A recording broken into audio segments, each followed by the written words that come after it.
All right. Thank you guys for all coming and attending.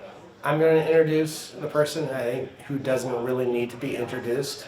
I will say that Rich Michaels, and the best way to describe him in his entire bio is just his email, thebrewer@gmail.com.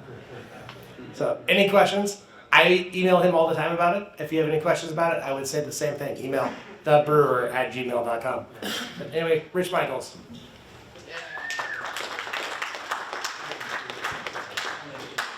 So apparently Ryan Demler gave out my contact and email address to answer questions for his presentation earlier because he's an ass. I owe him for that one. I'll definitely figure something out for him. So we're going to talk about pasteurization. Pasteurization is not a new concept. A lot of smaller craft brewers are asking about it these days. People are looking to do some different types of products, some back sweetened products. Some cider producers are making sweeter ciders. People are putting grape or fruit juice into beer to finish it, fermenting leaving some residual sugars and things like that. And the other thing that's really coming forward is non-alcoholic production. We are pretty fortunate to be making beer. Beer is fairly unregulated as far as food safety compared to other industries, but non-alcoholic beer is not beer, so there's some upgrades that we need to do in our process, and pasteurization is one way to deal with that. Unfortunately, there's a lot of things that can't grow in beer that can grow in other products, including non-alcoholic beer. So it shares the name beer, but it doesn't share the same biochemistry. Is anybody here currently pasteurizing? A couple people? Good. Is anybody curious about non-alcoholic production? Is that why you're here? Okay. I get more phone calls about that than any other reason these days. Has anybody heard nightmares of cans exploding in the market? This is one way to deal with that. So what is pasteurization? Pasteurization is a process by which we heat treat beer. We inhibit the growth of spoilage organisms. We're looking to kill yeast, bacteria, anything that will continue to ferment in that package. It's named after French scientist Louis Pasteur, who got involved in trying to deal with shelf life of wines. He did a lot to improve the shelf life of wines back in the 1800s. And why do people pasteurize? We're seeing a lot more people interested in food safety concerns, increased shelf life, and people looking to expand their footprint. Can they ship beer further away and not worry about it so much? And peace of mind. We all waited up at night waiting for the phone call from somebody complaining about an exploding beer can. So what can you do that's not pasteurization? A lot of people ask, what can we do to achieve shelf stability? Unfortunately, that really involves filtration, sterile filtration. Typically for beer that's less than 0.45 microns. It's kind of hard to jam beer through a membrane that tight without stripping hop aromas and things like that out of it, but there are some breweries that have been doing that in the past and continue to do that. So there are alternatives. Filtration does slow the process down. And one of the challenges, if you have a product that's sterile filtered, you still need to somehow get it into a can or bottle uncontaminated. So it's important that from that point forward your process be really tight as far as quality and cleanliness. So our goal in pasteurization is to destroy living cells in the beer. Like I said, primarily bacteria and yeast that can further ferment the product and change the beer flavor. And these can be low-level contaminants that develop over time. I've seen products that I've had at home put aside that 6 months into the package will start to build up too much pressure and leak. And those were probably pretty low-level contamination issues that grew further on in time. When pasteurization is done properly, it will have little to no impact on beer flavor. A lot of people are concerned that pasteurization drastically changes your beer. And if you have good control going into pasteurization, it's not really going to impact your beer. What that means is you need to limit oxygen. Pasteurization will accelerate oxidation. That oxidation is already going to happen because it's in your product anyway. And then other things in your brewing process that can damage beer. I gave a talk on oxidation in beer a couple of years ago. There are things, oxidation damage in beer is cumulative from the time you mash in. So the more resilient your beer is as far as being treated well through the whole process, the better it's going to survive through pasteurization, and the better it's going to survive on the shelf, whether you pasteurize or not. But our goal is to wind up with shelf-stable beer, and pasteurization generally isn't going to do anything to your beer that's not already going to happen. If you have oxygen in your product and it's packaged cold, it's not going to oxidize right away. Given a week, 2, 3, you're going to lose hop aroma. I think I did a study a few years back where we looked at oxygen levels in bottled canned beers, and 100 parts per billion of additional oxygen in your 12-ounce package will reduce your hop aroma by about 74% in 3 weeks.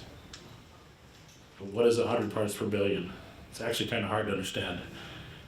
If you were to walk from here to San Francisco, California, it's 100 parts per billion a journey. So 6 inches in a 3,000-mile journey you're talking about. So it's a tiny little amount, which will have a huge impact on your beer. Like I said, 100 parts per million will reduce hopper aromatics. We looked at myrcene, caryophyllene, linalool, and we saw about a 74% average reduction. So pasteurization will accelerate that. Your oxidation will happen much quicker. But if it's in your product, it's going to happen anyway. And we found that we saw those reductions of 74% over a period of 3 weeks at room temperature. So if you're going to pasteurize, make sure you have your quality control in line ahead of time. It's very important, but it's not going to change where things are. And I found when I worked at a larger brewery, we had a very skilled taste panel. We found that pasteurization for our trained panel, we would notice a difference of about 5 days of age in our product during the first week. And then after 2 weeks, there was no noticeable difference in the product. And that was with a really well-trained panel. So we're going to talk about pasteurization, what it is. We're going to talk about a couple different technologies, flash pasteurization and tunnel pasteurization. I know, Sean, you've got a flash pasteurizer you work with. Anybody else pasteurizing with tunnel or flash? Flash? Okay. Sorry? Tunnel, okay. What are you doing with that beer? Or so you pasteurizing beer with that? Non-alcoholic beer and teas. Nice. Okay. Oh, there are some definite benefits of tunnel pasteurization for those products we'll talk about. So we'll talk about flash and tunnel, and we'll kind of summarize kind of the pluses and minuses of both. We'll talk about some other alternatives. So what happens to beer when it's pasteurized? Basically, we want to warm that liquid up. Pasteurization occurs at about 140 degrees Fahrenheit, 60 degrees Celsius and above. If you do not reach 140 degrees, you're not pasteurizing. There is sub-pasteurization heating, which will destroy some microbes, but for pasteurization to occur, by definition, it has to be 140 degrees.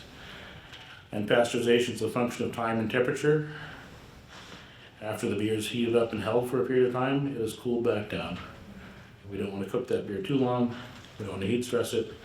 So how much? Pasteurization is generally measured in something called pasteurization units. So 140 degrees or 60 degrees Celsius for 1 minute is one pasteurization unit. So if you heat up a container and hold it for 1 minute, cool it back down, it's one pasteurization unit. If you hold that product at 140 for 20 minutes, it's 20 pasteurization units. Pretty simple. Reality, it's a little bit more laborious than that. If you exceed 140 degrees, pasteurization occurs much faster. So in tunnel pasteurization, we typically heat up and hold for a period of time, 10, 15, 20 minutes, depending what your standard is. And flash pasteurization will heat up higher than 140, typically 160 plus, and then we'll cool back down. And that hold time might be 15 to 60 seconds. It occurs much faster at those ranges. So here's the formula for pasteurization. PU is equals time times 1.393 to the power of temperature minus 60 in Celsius divided by temperature. it's more complicated than it sounds. You guys send me an email, then I'll be happy to send you a spreadsheet for that if you want. So how do we measure that?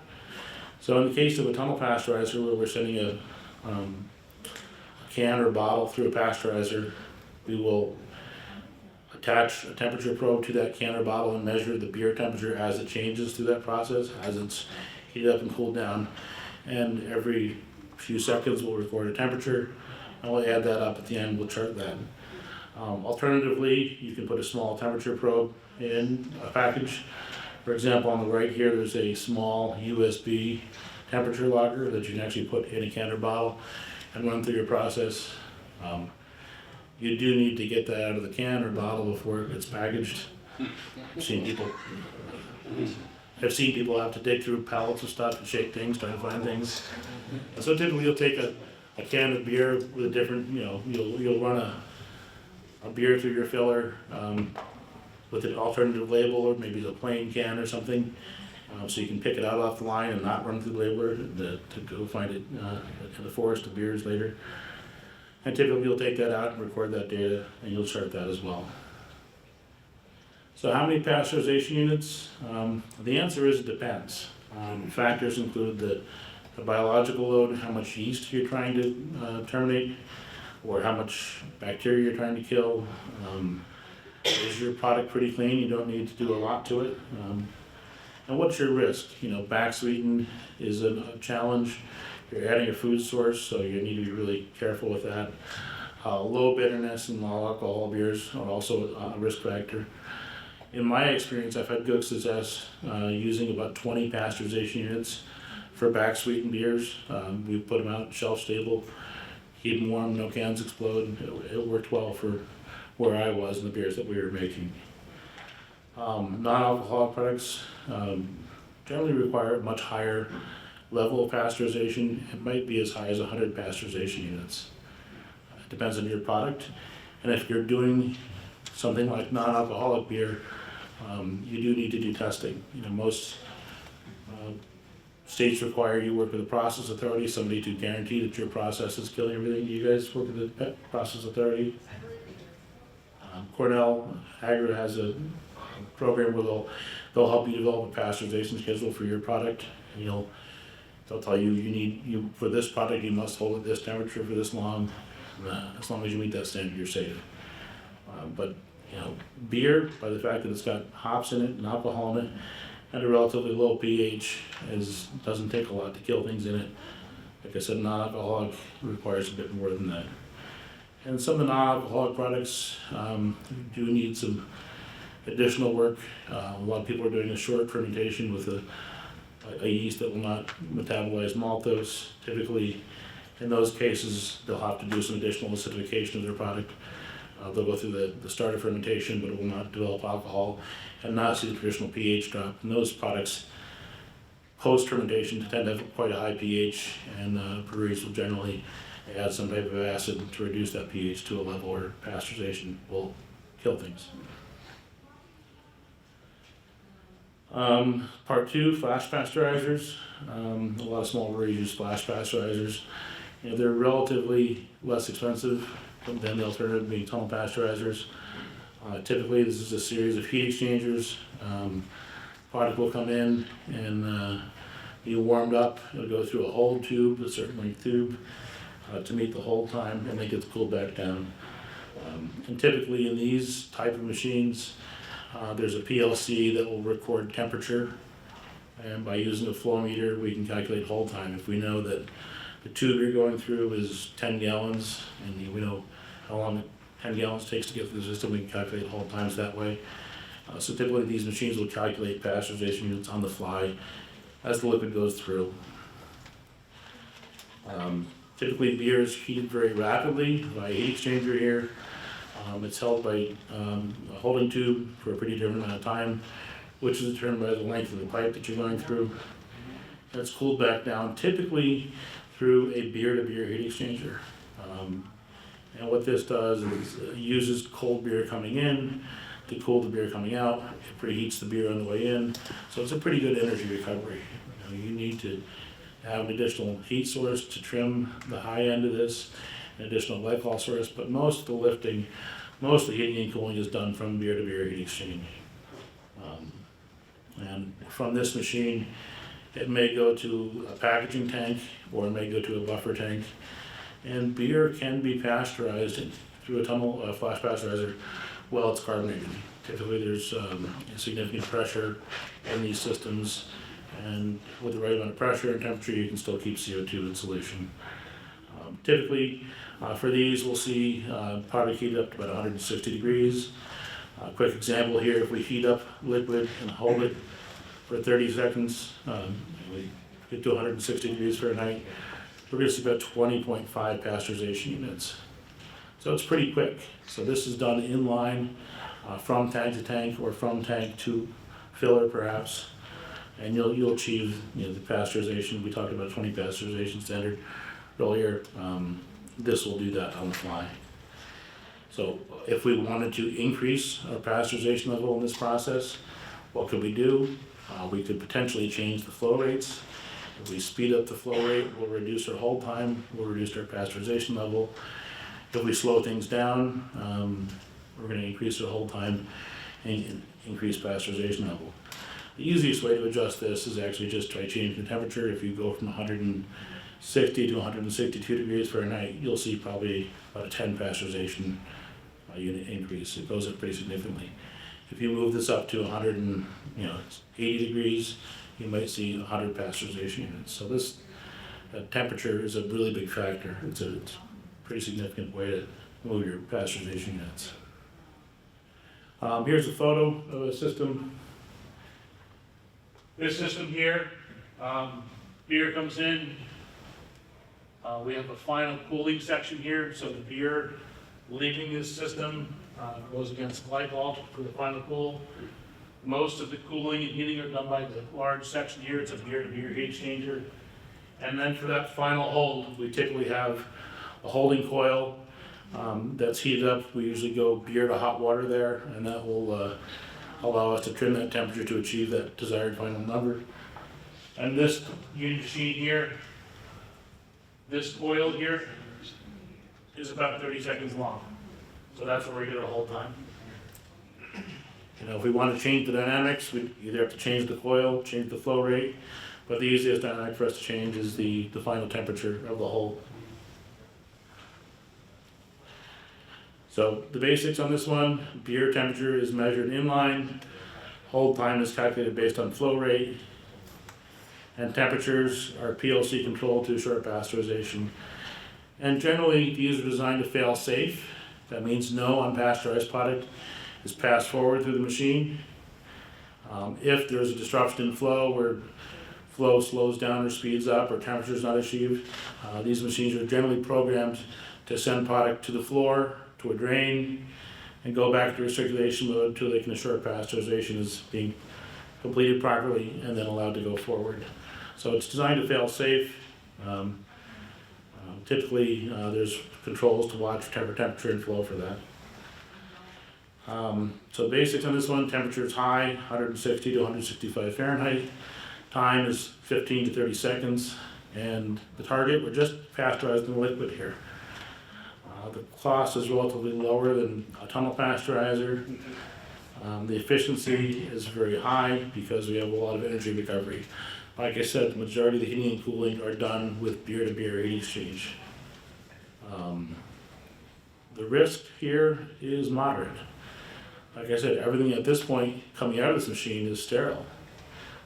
Now we need to put that in a can, bottle, or bright tank and make sure we keep things really clean. So it's important that you have a good cleaning program after this to make sure you're packaging aseptically. Any questions on Flash so far? Is there any difference that you experience between that flash pasteurization might do versus tunnel?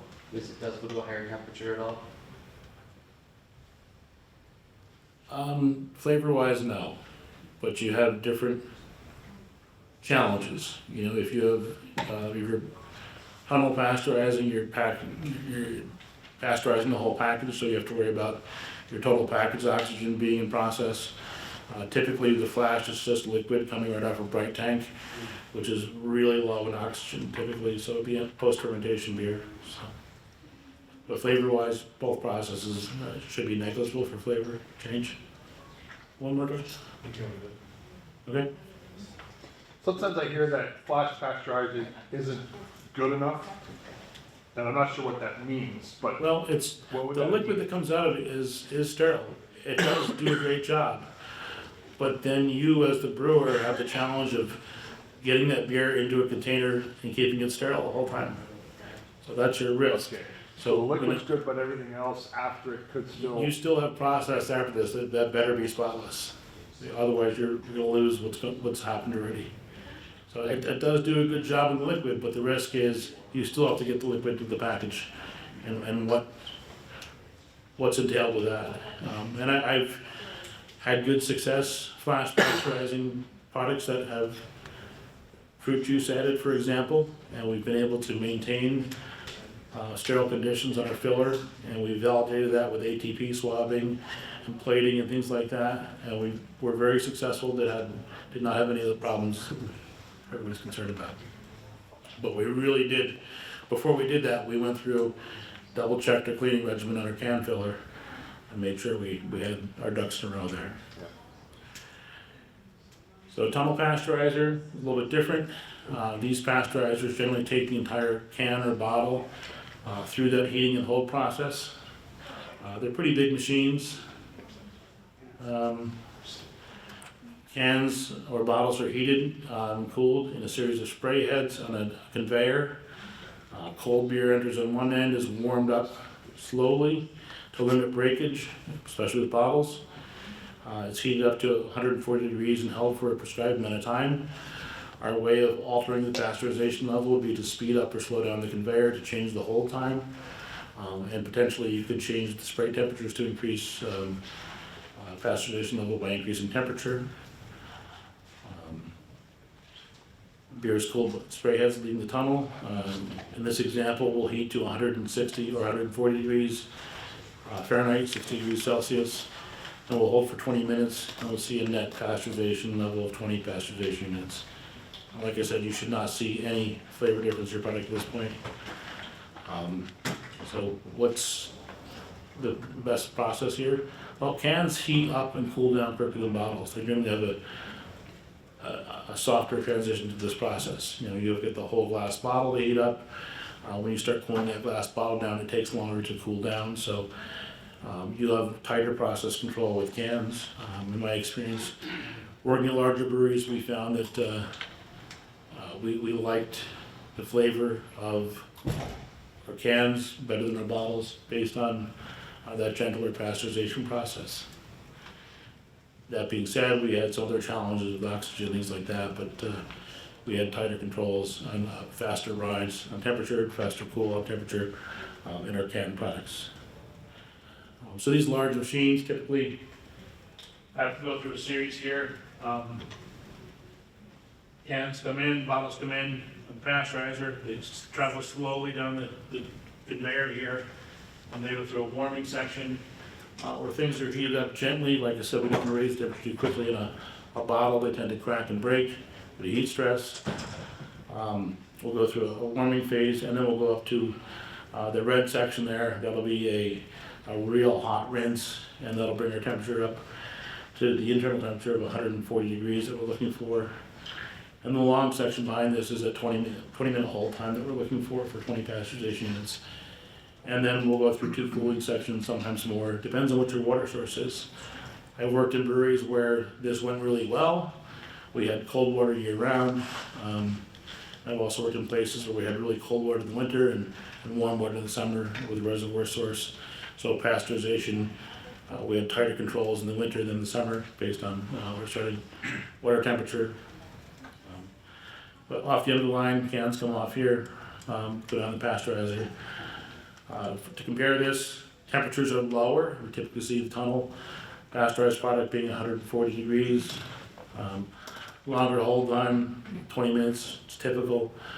That warming and cooling process adds some time to that, so your pasteurizer cycle might be 40 minutes from end to end, getting the can to come in, to come out the other end of it. That's a pretty big piece of equipment. There's a lot of beer. You know, that machine, if you have 40 minutes of beer in that machine, that's 40 minutes times how many cans per minute you do. So it's a lot of product sitting in this machine. Costs, these machines tend to be pretty expensive. There's a fair amount of pumps, motors, and conveyors going on here, so a lot more moving parts. There's a lot less energy recovery. You know, we can't take the product that's coming out of here and recover that heat so well.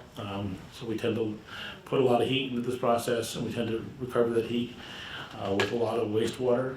It's not the nice tight beer-to-beer heat exchange that we typically see with the flash. On the risk side, our risks are a bit lower. At this point, you've pasteurized the can, the liquid inside it, the seam, the lid, everything. And these are better suited, in my opinion, for non-alcoholic products. I mean, you guys are doing non-alcoholic. The nice thing about this is you don't have to worry about, if the beer that went into the bottle wasn't perfectly clean, if the bottle wasn't perfectly clean, it all gets pasteurized in this case. So it's a little easier to sleep at night, in my opinion, with this. These do work. These do work well. There's a fair amount of beer I know upstairs that are beers that have been through pasteurization. And nobody's tasting anything and saying, "Oh my God, this beer is overcooked, over pasteurized." If you don't have process control, you can damage beer pretty easily with pasteurizer. But as long as you maintain temperature standards and hold times, you're not going to see any difference in your product. So what can we do different? For a small brewer that wants to get into NA, it's definitely a challenge. Small breweries are generally better suited towards flash pasteurizers. It's effective on the liquid, but it's not a perfect solution. It doesn't guarantee your entire package is sterile. It guarantees your liquid is sterile. I work with a company called IDE Process and Packaging. We've developed kind of a unique solution for this. We've developed a rotary water bath pasteurizer that we can actually take a 35 can a minute line, and we can actually go through and pasteurize cans in that case. It's a little bit smaller than a lot of your tunnel pasteurizers tend to be hundreds of cans per minute. The smaller machine, pretty unique solution. We do about 35 cans per minute. We can control temperature, we can control speed as well. And here's what one of these machines looks like. This machine is kind of a wheel.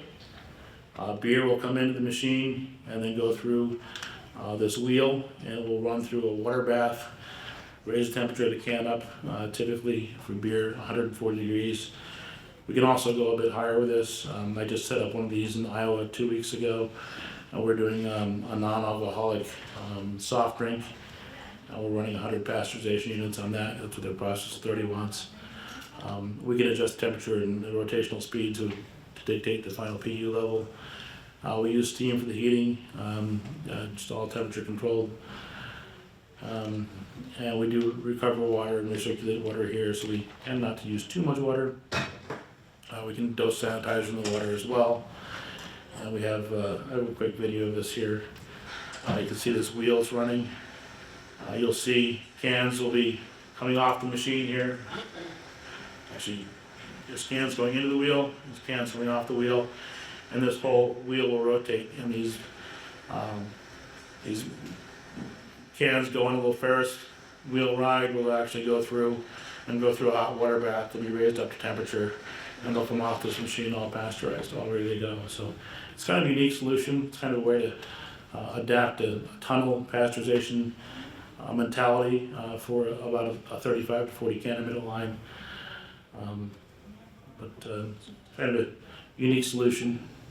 We've installed several of these. We've got one going to Australia the next couple of weeks. I don't think I'm going to get to go install that one, which is unfortunate.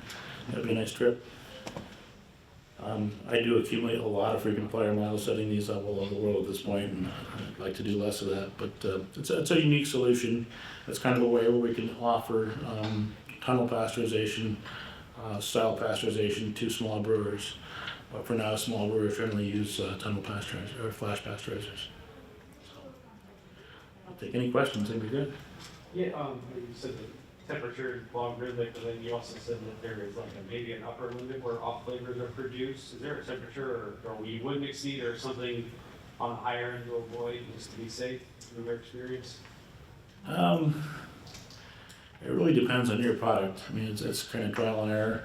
You know, typically 30 to 40 pasteurization units will not heat stress your beer. You know, if you're doing NA beer at 100 pasteurization units, I mean, your control of oxygen becomes more and more critical as you're adding more heat to the process. There's less room for error there. I have seen tunnel pasteurizers where people will have a problem on the packing end and things will back up and product will sit there for 30 minutes. And those products, you can definitely taste the difference. Because they're warmer going in, so they get. They're held for much longer because the machine shuts down Oh, and the cans will sit in that hot heating zone a lot longer than they need to. So you recommend it's going to be around 30 to 40, you start to get that more rapid off flavor. I think it's got to be a bit more than that. Where I've seen problems where you've got heat stress on beer that's tasteable, typically cans will come in here, you'll go through a warming cycle here, you'll spray 160, 170 degree water on that to raise the can internal temperature to 140. If the conveyor backs up and that product sits there for an extended period of time, that's usually not a normal process. Typically, it's not something you can see. And some tunnel pasteurizers have built-in safeties where if there's a backup, they will cool zones down and then restart and then reheat. Typically, if the back end goes down in this situation, the pasteurizer would cycle cold water through the zones to stop the process and not just let things sit there and cook for the whole time. So there's ways to deal with that. You know, ideally, you want to make sure you have enough room in the back end handling, so if something were to fail and back up, you can at least stop feeding the machine and get your product out of the real hot zone, and that would build you some safety. So if you had some accumulation late in your process, you could build that in there, where if something were to stop, you could still pull your product out of there, still get effective pasteurization, and not be held for extended time. So it all comes out of design.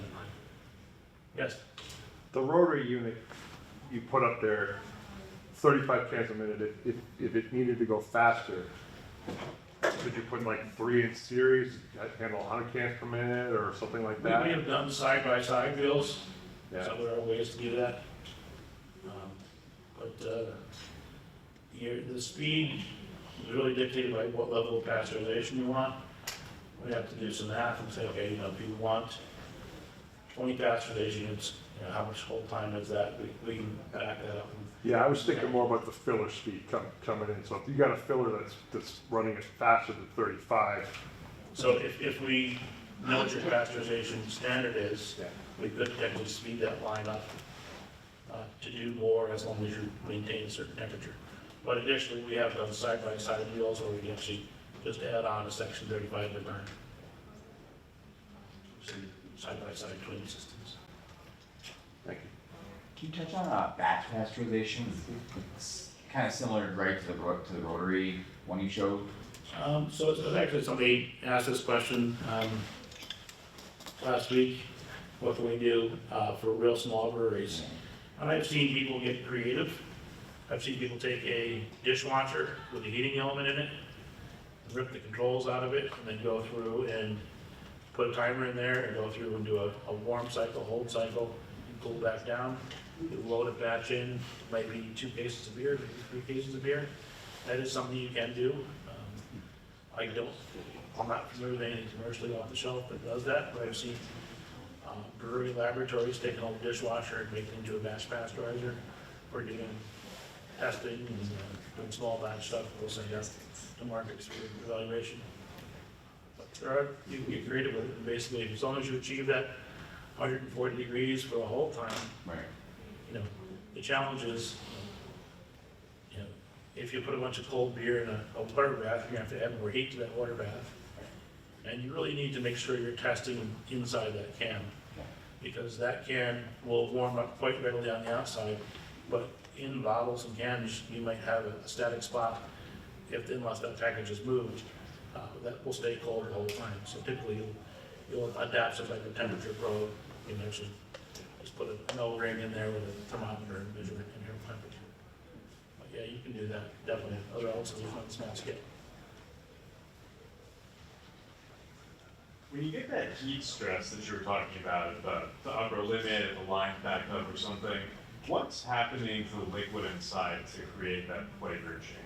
You're getting streptoaldehydes, you're getting oxidation, amino acids and things like that.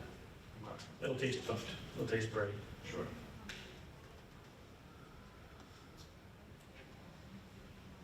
Any other questions? All right, thank you guys for that.